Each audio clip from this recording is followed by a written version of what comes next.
Palavra da Verdade, com Hernandes Dias Lopes. Meus amados, vamos abrir a palavra de Deus na carta de Tiago, capítulo 3. Tiago, capítulo 3.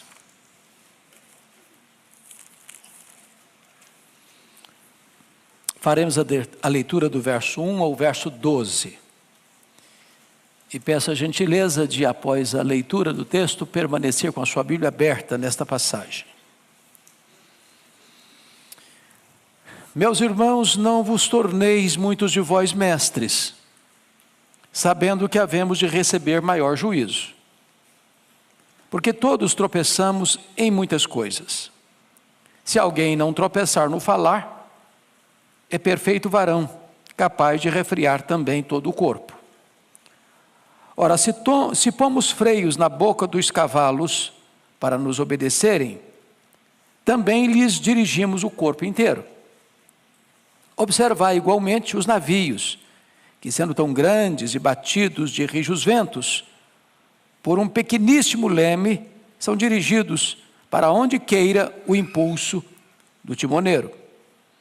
Assim também a língua, pequeno órgão, se gaba de grandes coisas. Vede como uma fagulha põe em brasas tão grande selva. Ora, a língua é fogo, é mundo de iniquidade. A língua está situada entre os membros do nosso corpo e contamina o corpo inteiro. E não só põe em chamas toda a carreira da existência humana, como também é posta ela mesma em chamas pelo inferno. Pois toda espécie de feras, de aves, de répteis e de seres marinhos se doma, e tem sido domada pelo gênero humano. A língua, porém, nenhum dos homens é capaz de domar. É mal incontido, carregado de veneno mortífero. Com ela bendizemos ao Senhor e Pai, também com ela amaldiçoamos os homens feitos à semelhança de Deus. De uma só boca procede bênção e maldição. Meus irmãos, não é conveniente que estas coisas sejam assim. Acaso pode a fonte jorrar do mesmo lugar o que é doce e o que é amargoso? Acaso, meus irmãos, pode a figueira produzir azeitonas ou a videira figos? Tampouco fonte de água salgada pode dar água doce. Eu quero meditar com os meus amados sobre o tema cuidado com a sua língua. Cuidado com a sua língua. Bom, esse Tiago que escreve esta carta não é o Tiago apóstolo. O Tiago apóstolo foi assassinado em Jerusalém por ordem do rei Agripa I.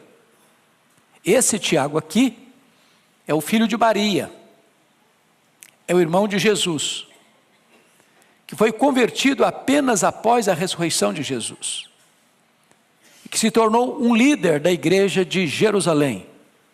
Inclusive foi ele quem presidiu o primeiro concílio da igreja em Jerusalém, conforme relatado em Atos capítulo 15. Tiago é considerado o livro de Provérbios do Novo Testamento. Talvez a carta mais prática que nós temos no Novo Testamento. Os historiadores dizem que Tiago foi um homem de oração a ponto de ser chamado o homem de joelhos de camelo. Tal a forma com que ele orava de joelhos, que engrossou seus joelhos, e ele era esse homem prático, por isso homem de oração.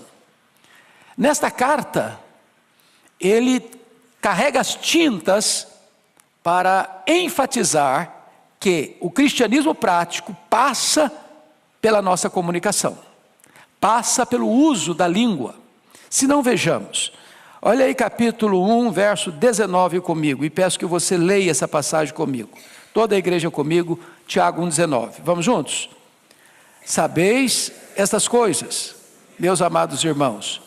Todo homem, pois, esteja pronto para ouvir, tardio para falar, tardio para se irar. Então, o primeiro conselho dele na carta é: seja tardio para falar, pense melhor, pense bem. A língua é o megafone do coração. A língua só fala o que é produzido no coração.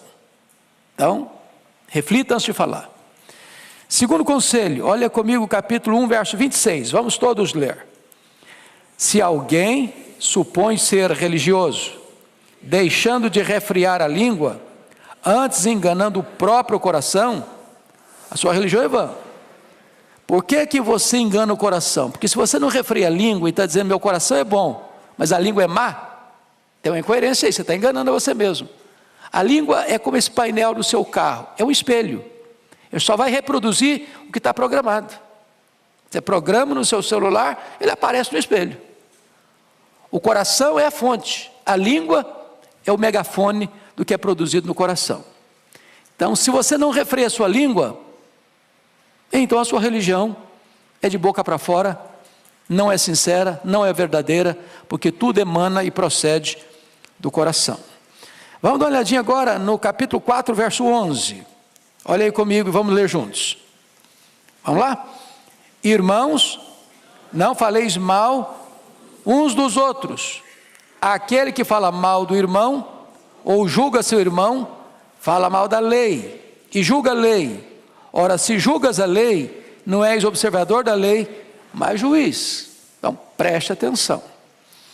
Sobretudo nesse tempo de tanta polarização política, ou de tantas tensões no Brasil, às vezes nós corremos o risco de sermos colhidos falando mal. E às vezes falando mal de irmão. E Tiago está nos exortando aqui que nós não somos juízes, nós somos irmãos. E nós não devemos falar mal do irmão.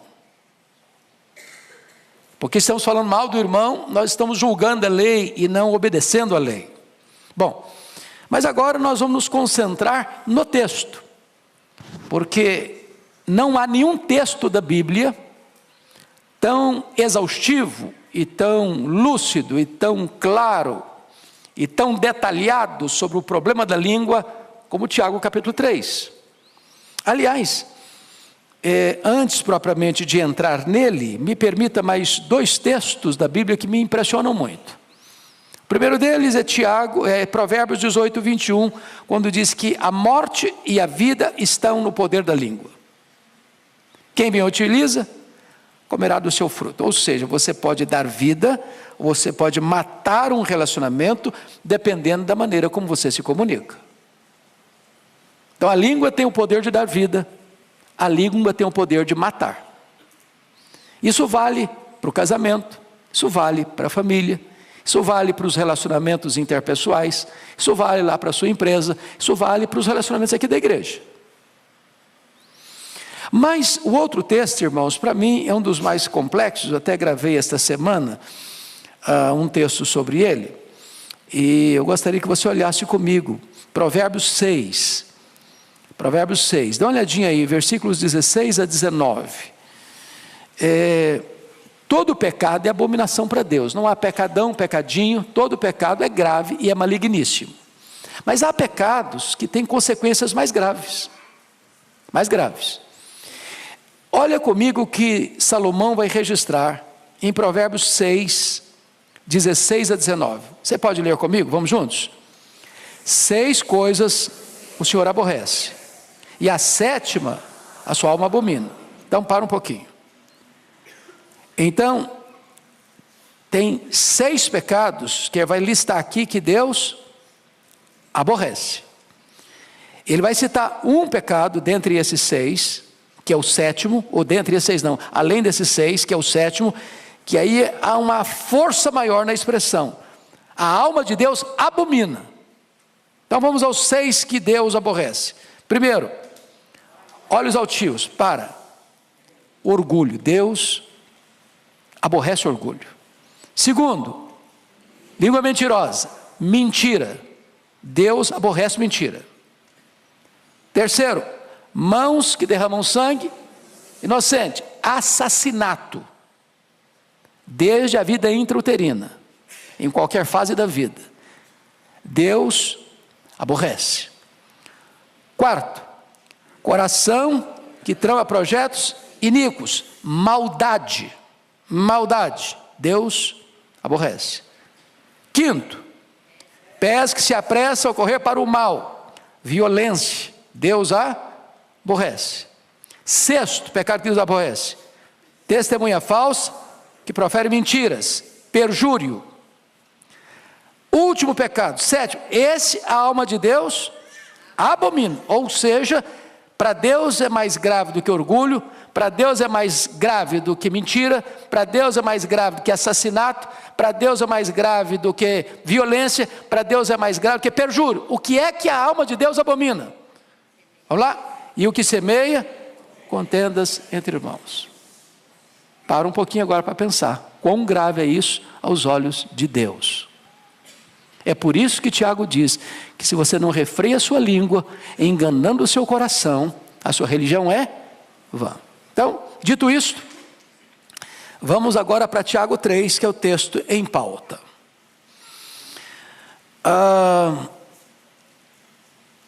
Começando com o verso 1, ele se dirige à igreja assim: meus irmãos. Quem são os meus irmãos? Capítulo 1, versículo 1, ele está se dirigindo às 12 tribos que se encontram na dispersão. Então é gente que está passando por lutas na vida.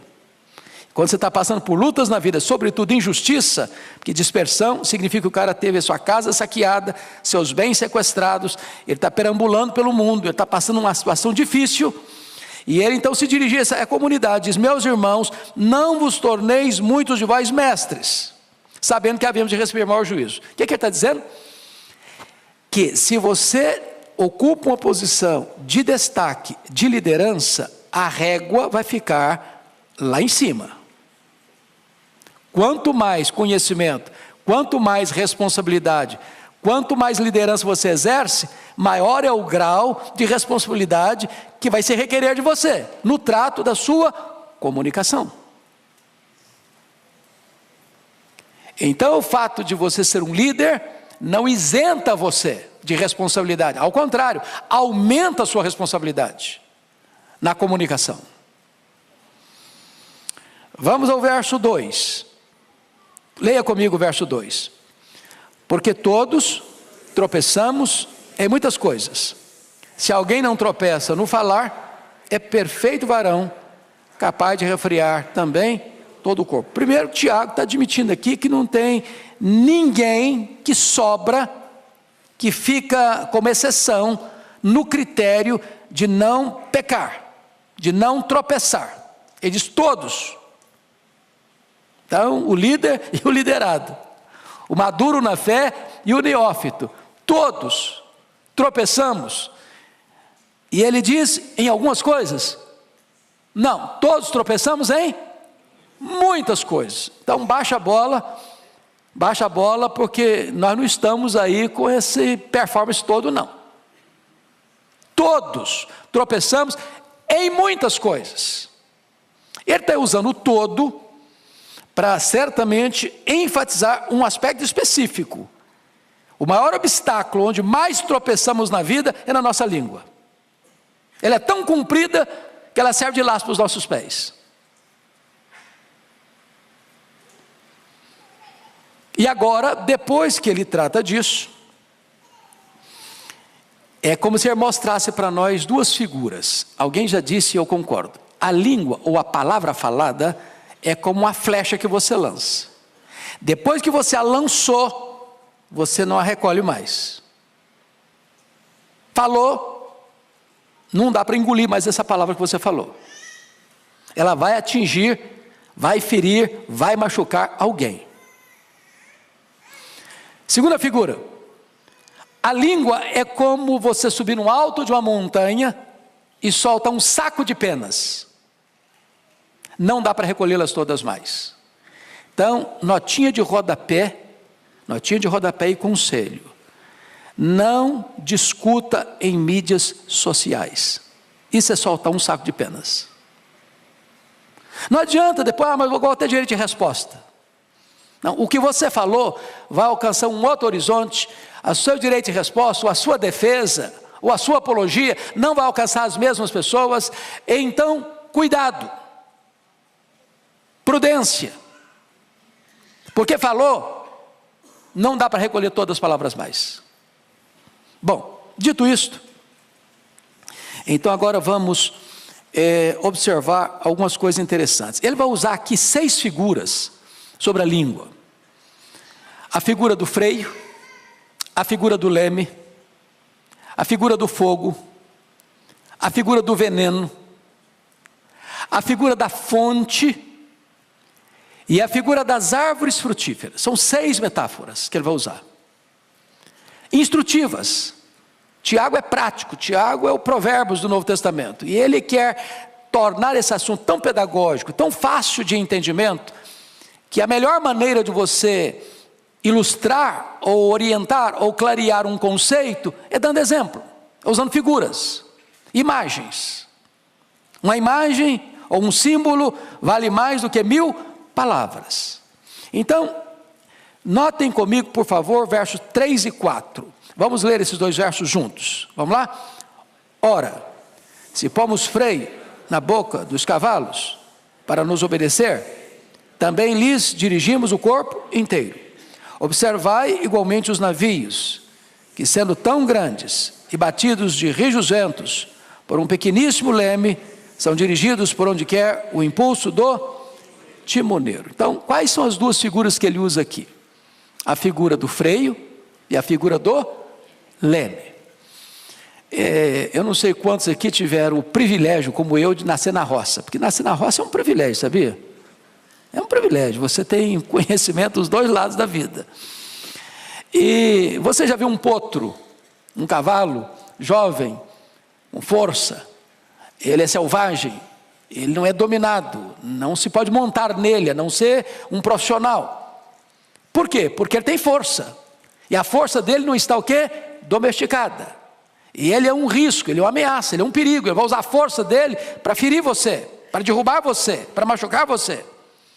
Mas acontece que tem profissionais, são os domadores, e botam um freio na boca dele. Daqui a pouquinho ele é domesticado. Uma criança pode subir nesse cavalo, ele tem a mesma força, ele tem o mesmo potencial, ele tem a mesma capacidade, mas agora ele obedece comando.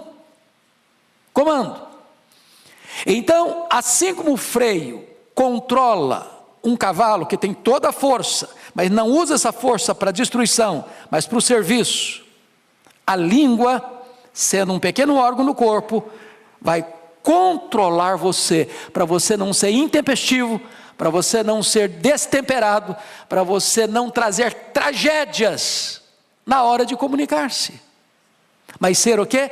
Disciplinado. Segunda figura, um navio. Navio é grande, carrega muita carga, transporta muita gente, singra as águas dos oceanos mais profundos, suporta rajadas de ventos violentas. Mas esse navio tão grande é dirigido por um pequeno leme, e o timoneiro está lá no leme e vai guiando o navio para que ele não se arrebente nos rochedos, para que ele não passe perto dos icebergs e rasgue o casco e chegue ao naufrágio. Esse pequeno leme na mão do timoneiro é que vai conduzir o navio para onde o timoneiro quer, um lugar seguro, para sair e chegar em segurança. O que ele está dizendo? Que a nossa língua tem o poder de nos dirigir no meio das tempestades da vida, para não nos arrebentarmos nos rochedos da história, para não sermos feridos e nem ferirmos alguém com a nossa língua. Se você controla a língua, você tem bênção sobre você, e bênção na vida dos outros. Deixa eu ilustrar como a fala pode ser abençoadora. Acho que todos vocês já leram e conhecem a história do pastor batista Martin Luther King, pastor batista, em Montgomery, no estado do Alabama. Ele se levanta em 1960 para combater de forma pacífica o problema da segregação racial nos Estados Unidos.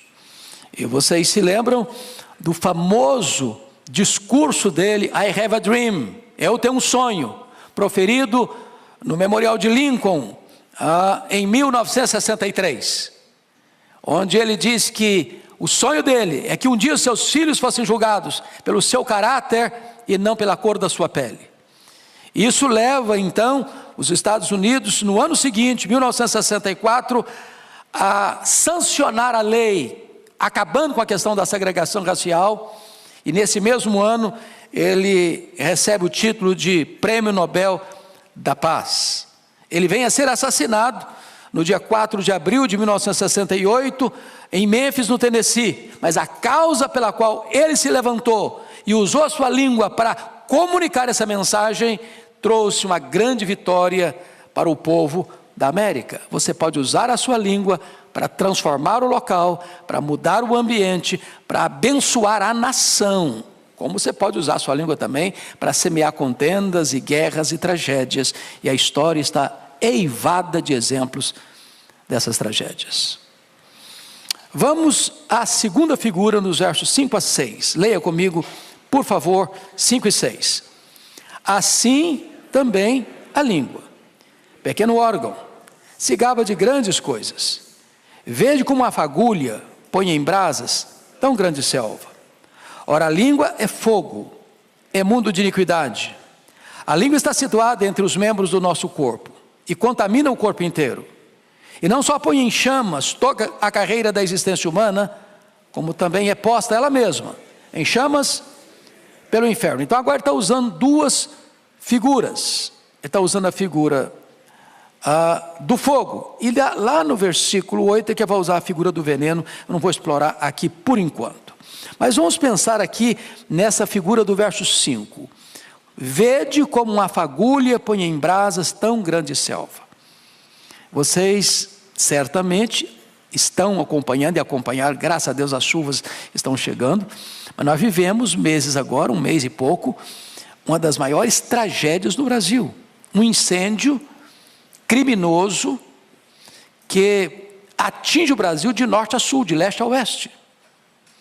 E vocês acompanharam que muitas pessoas fizeram isso propositadamente, acendendo um isqueiro, ou jogando uma guimba de cigarro, queimando pastagens, matando gado, queimando lavouras, destruindo florestas, apenas um risco de um palito de fósforo que você sopra e apaga, ou um isqueiro que você acende para acender um cigarro, acender um fogo num fogareiro, pode gerar um incêndio de proporções terríveis, devastadoras, causando morte, destruição, prejuízo.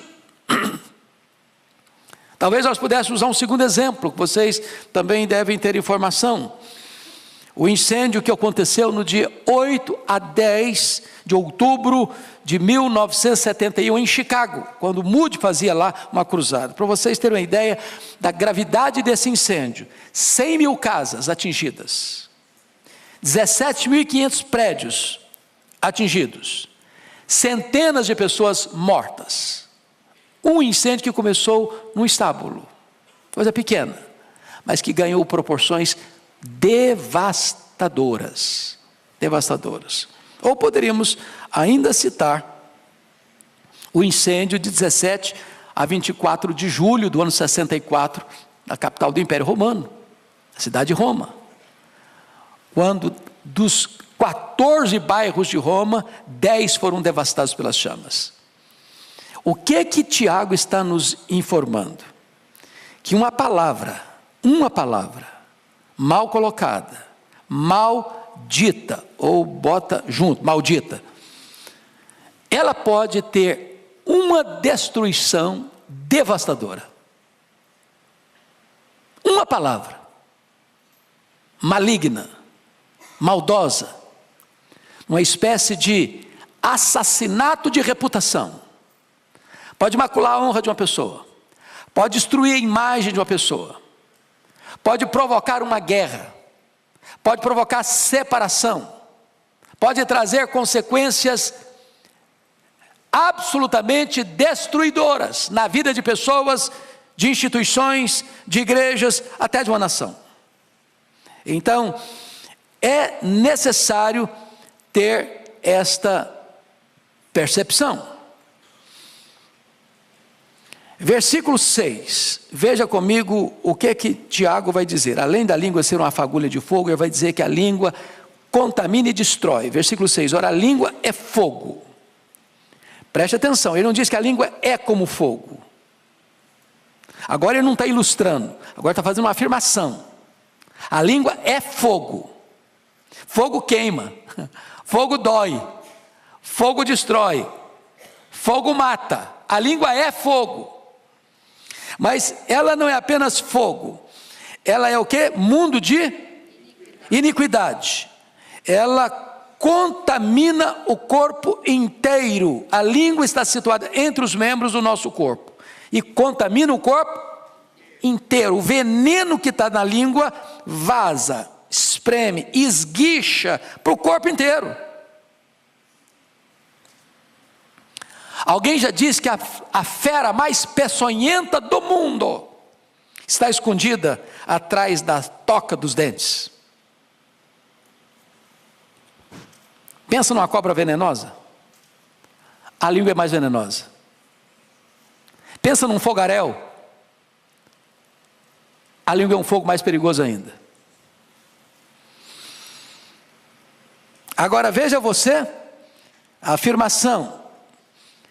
E não só põe em chamas a carreira da existência humana. Você já pensou que é isso? Ele está dizendo, a língua mata. Quantos assassinatos, irmãos, surgiram na história? Quantas guerras, levando milhares de pessoas à morte, foram produzidas pela língua, pela mentira, pelo perjúrio, pela falsa acusação, pela maledicência, pela fofoca. Ela põe fim à existência da carreira humana, ou seja, ela mata, ela destrói.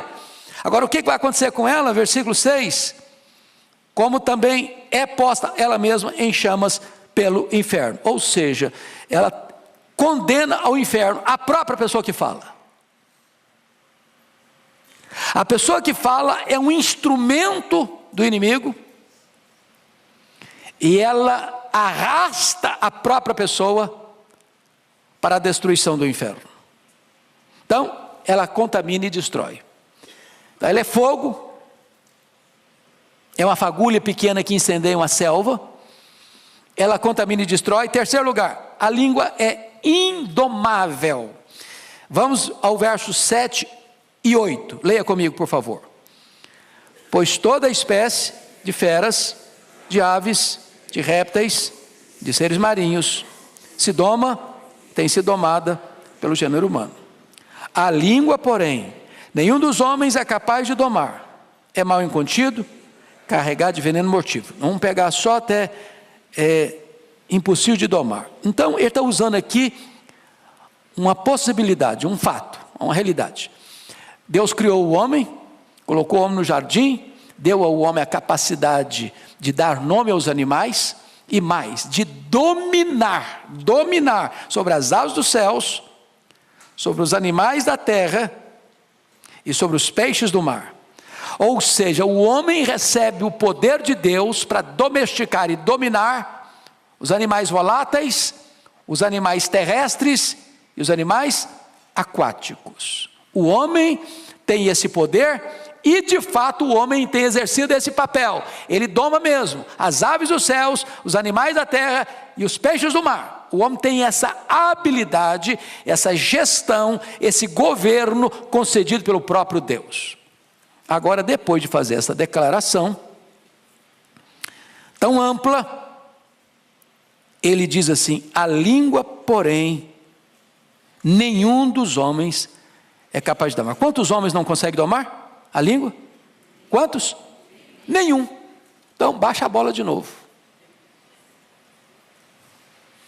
Nenhuma pessoa nesse auditório, nem nas milhares de pessoas que estão nos assistindo, pode cruzar os braços. Isso aí não tem nada a ver comigo. Eu sou um perfeito varão que nunca tropecei na minha língua.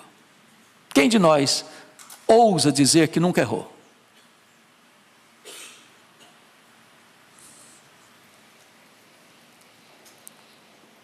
Essa é uma exortação para mim, para você, para nós. Indomável. Indomável. O pensador grego, Sócrates, tinha uma maneira de lidar com as pessoas que vinham trazer para ele notícias. Nós temos que tomar muito cuidado com as pessoas que vêm trazer notícias, porque elas querem nos informar, mas na informação vem uma dose de veneno. Não é assim? É o correio sem fio. E às vezes é o pecado que a alma de Deus mais abomina, é quem semeia contenda entre irmãos. E às vezes essa piedosa informação acontece até na reunião de oração, sabia? Tem que orar pelo fulano. O fulano está encrencado. Aí conta a história do fulano. Arrebenta com o fulano. Destrói a reputação dele. Joga farinha no ventilador, para depois dizer que está pedindo oração. Cuidado, cuidado, muito cuidado. Então, o Sócrates diz o seguinte: quando alguém chegava com um comentário para ele, falou que tinha que passar por 3 peneiras. O cara veio trazer um comentário para você. A primeira pergunta: isso é verdade? Eu ouvi que é verdade. Bom, então você não tem certeza. Me contaram. Bom, então você está recebendo informação de segunda mão. Segunda peneira: você já falou isso para a pessoa? Você está trazendo informação da outra pessoa, já falou com ela? Se não falou com ela, não vem falar para mim. Ela que tem que saber. É sobre a vida dela. Terceira peneira: isso vai ajudar a resolver o problema? Você me contar? Porque se não vai ajudar, nem me conte, não tem interesse em saber. Bom, esse cara não era crente, mas o conselho serve. O conselho serve. É verdade? Você já falou para a pessoa? Isso vai ajudar a resolver o problema?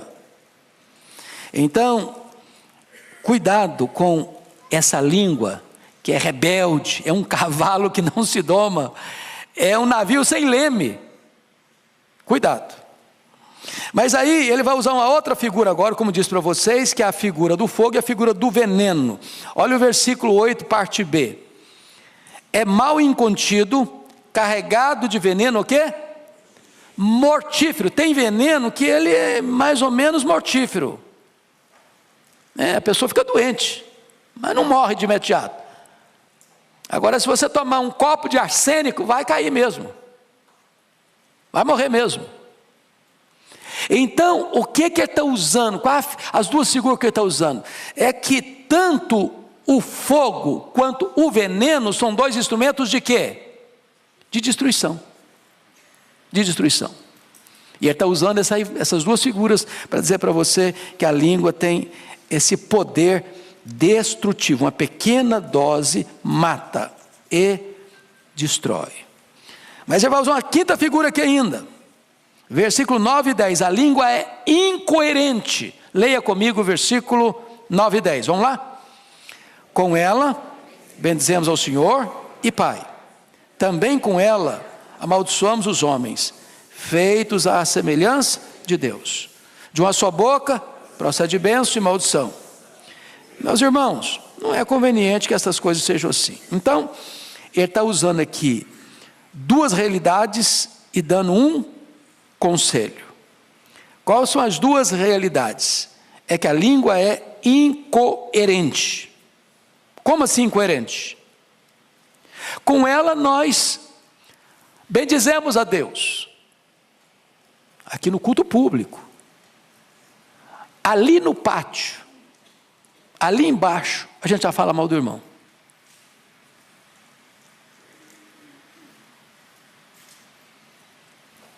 Como assim? A mesma língua? Que acabou de bendizer a Deus, está amaldiçoando alguém que fez feita a imagem de Deus? Olha a incoerência.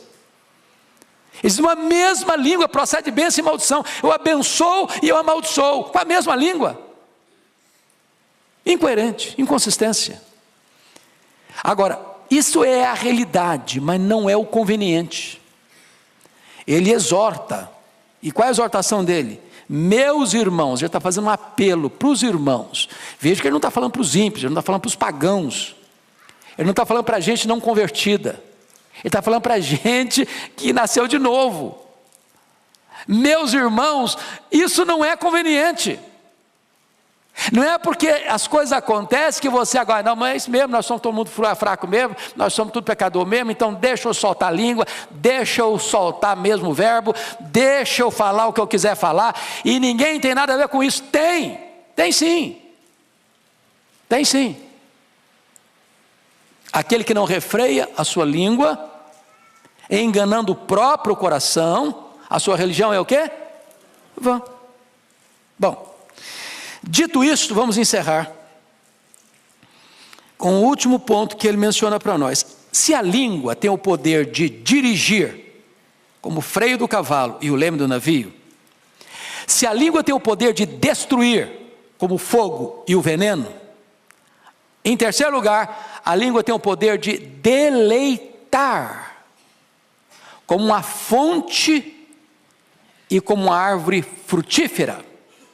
Essa é a linguagem dele dos versos 11 e 12. Leia comigo, toda a igreja.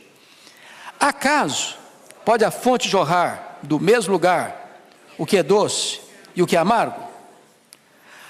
Acaso, meus irmãos, pode a figueira produzir azeitonas, ou a videira figos? Tampouco fonte de água salgada poderá água doce. Ele está, de certa forma, só mudando as figuras para mostrar novamente a incoerência da língua. Perceberam? Ele está usando uma outra imagem agora. Outra imagem. Agora não é bem dizer e falar mal do irmão, nem abençoar e maldizer. Ele está usando agora uma linguagem da agricultura, do campo. Então ele está falando de uma fonte. Uma fonte é o lugar de você se dessedentar, sobretudo no Oriente, onde isso era raro. Então você chega e vê uma fonte e você bebe. Vocês se lembram, quando o povo saiu do Israel, chegou no deserto e viram água e foram todos beber com muita gana, e quando beberam, o que estava acontecendo? A água era amarga, não dá para beber. Então você tem fonte de água doce e tem fonte de água salobra.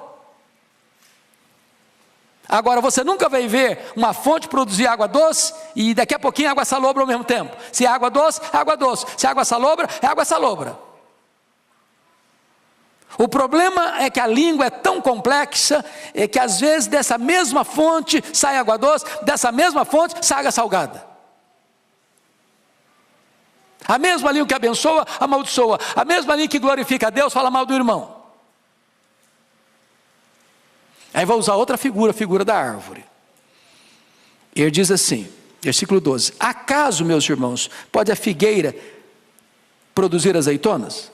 A figueira produz o quê? Figo. Azeitona,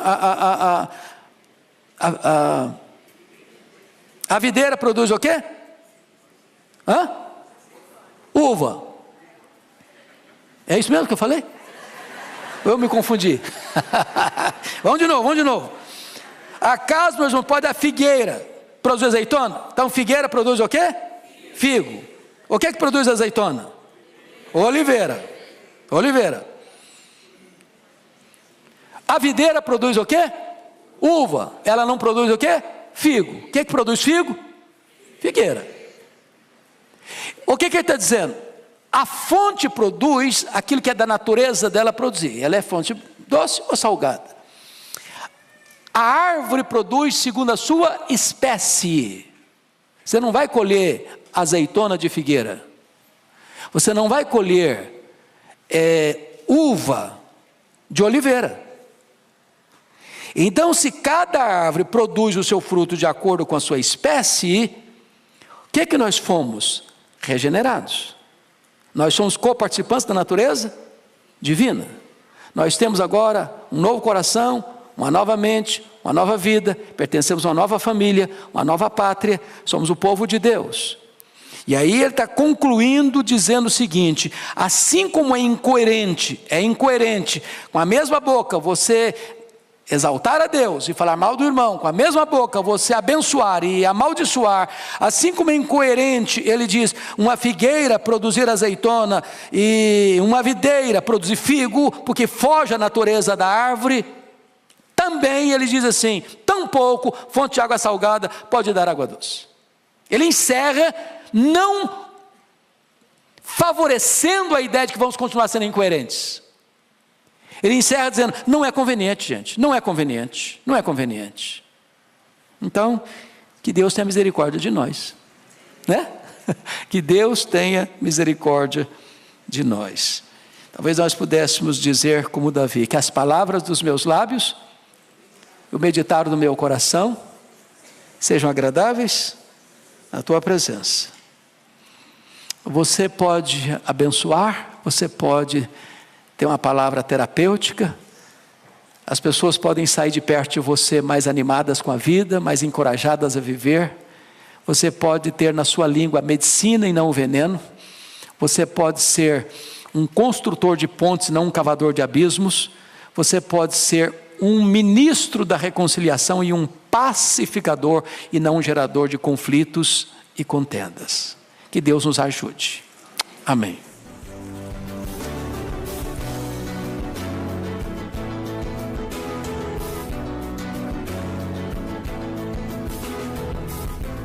Palavra da Verdade, com Hernandes Dias Lopes.